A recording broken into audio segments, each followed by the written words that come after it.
US मदद करेगा तो जवाब दिया जाएगा, अमेरिकी ठिकानों पर हमला होगा। ये ईरान की तरफ से ये बयान सामने आ रहा है, यानी कि सीधे सीधे अमेरिका को धमकी। इराक प्रतिरोध समिति का बयान सामने आया है, यानी कि ईरान चाहता है कि अमेरिका अपने आप को इस जंग से दूर रखे। लेकिन क्या यह पॉसिबल है, कर्नल अनुराग?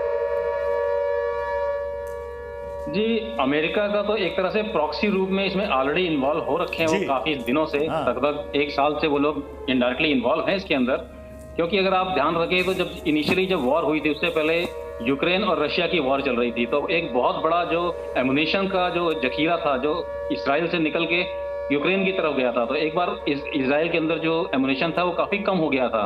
लेकिन उसके बाद जब इजराइल में जंग शुरू हुई तो ऑन द स्पॉट 3 से 5 बड़े युद्धपोत आए थे अमेरिका के।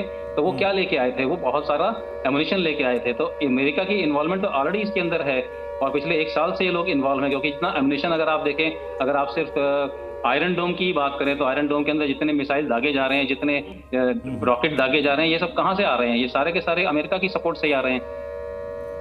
बिल्कुल, देखिए इराक प्रतिरोध समिति का इस बीच बड़ा बयान भी सामने आ गया है। अमेरिका क्योंकि सपोर्ट यहां कर रहा है इजराइल को, अमेरिका को सबसे बड़ी धमकी इराक की तरफ से मिली है। यूएस मदद करेगा तो मिलेगा जवाब। ये तस्वीरें आप देख रहे हैं इस वक्त किस तरीके से मिसाइल अटैक जो जगह जगह तेल अवीव में ईरान ने किया है, नसरल्ला हानिया का बदला लिया है, उसकी तस्वीरें। और ईरान की तरफ से दावा भी किया गया कि 80% तक हमारा जो निशाना था वो सही रहा है, यानी कि बहुत बड़ा नुकसान इजराइल को होगा।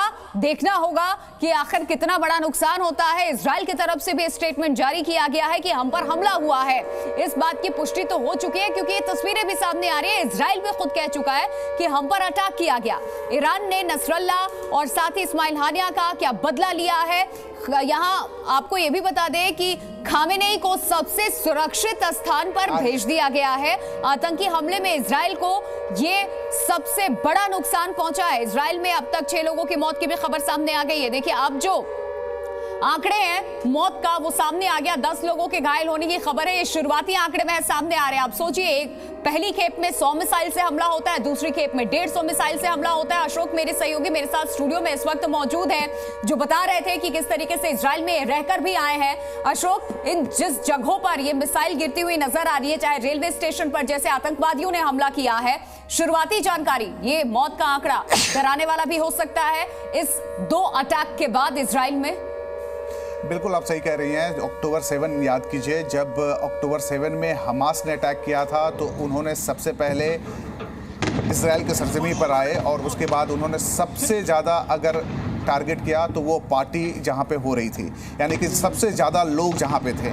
तो ये इस बार भी इन्होंने इस बात की पुष्टि की या फिर टारगेट किया कि सबसे ज़्यादा जहाँ पे लोग रहेंगे, आम लोग रहेंगे, वहाँ पर उसको टारगेट किया जाए। और यही वजह है कि रेलवे स्टेशन हो, मॉल हो, तेल अवीव में कई ऐसे मेरे दोस्त हैं जिससे मेरी बात हुई है, वो बंकर में थे। और जिस होटल में मैं रुका था उस होटल के ऑनर से भी बात हुई जिन्होंने इस बात की पुष्टि की है कि हम अभी बंकर में हैं और सभी लोग बंकर में या सही जगह थे, लेकिन खतरा टल गया है और सब लोग बाहर आकर वो पूरी कोशिश कर रहे हैं कि किसी तरीके से कोई जान माल के नुकसान ना हो। और आईडीएफ यानी कि मौके पर जो वहाँ पे डिफेंस फोर्स हैं, पुलिस हैं, उनकी वो मदद कर सकें। तो कुल मिला के ये है कि सबसे भीड़ भाड़ वाले इलाके को टारगेट किया जाए और सबसे ज़्यादा कोहराम, डर या फिर यूँ कहें कि टारगेट कर किलिंग की जाए। दीपक बोरा जी, आपका रुख कर रही हूँ मैं। देखिए, अमेरिका के एक पूर्व राष्ट्रपति, मौजूदा राष्ट्रपति, दोनों के जो बयान सामने आए, जो ये अटैक हुआ इसमें अमेरिकी राष्ट्रपति की तरफ से ये कहा गया, इसकी आशंका थी, अलर्ट जारी किया गया था इजराइल को हमारा फुल सपोर्ट है।